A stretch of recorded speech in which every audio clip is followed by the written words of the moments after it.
how often in a day or a week would you get spam texts? Probably like 5 to 10, for sure. Does it annoy you? Yes. It seems everyone who has a cell phone is getting inundated with spam text messages, and it feels like it's happening more often. I think I used to get them like maybe once a month, and now it's multiple times a week, so it's definitely more frequent. Are we imagining it, or are we getting more spam text messages these days? You know what? Based on reporting, the number of reports hasn't really increased. But with that being said, there are so many different variations of text messages, phishing, job scams, investment scams. Most people say the scams are easy to identify. It says Scotiabank alert. I'm not even with Scotiabank. They pretend like to be my sons or daughters. So, hey mom, I need money. Can you send me something? It doesn't look real. They're not even good at this. But the Canadian Anti-Fraud Centre says with the rapid pace of technology, criminals are getting good at this, and quickly. You might get a text message with the logo of the agency that they're claiming to be from, or they have the ability to spoof a phone number.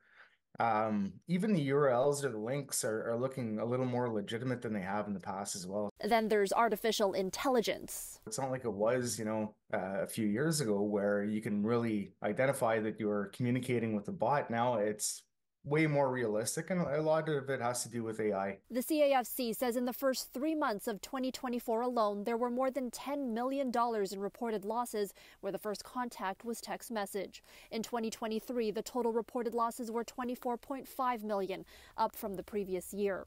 As always, the centre advises Canadians to be vigilant, never click links, and never give personal information over phone or text.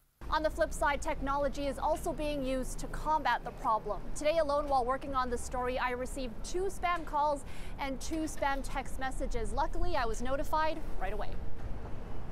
In a statement, a spokesperson for the Canadian Telecommunications Association, which represents carriers and manufacturers, tells CityNews, quote, wireless providers continue to invest in developing and deploying measures to reduce unwanted text messages, such as the use of scanning and filtering software, while also ensuring consumers still receive the text messages that are important to them. It also encourages anyone who receives a perceived fraudulent text to forward it to 7726 or SPAM, which will alert their provider to open an investigation into the message itself.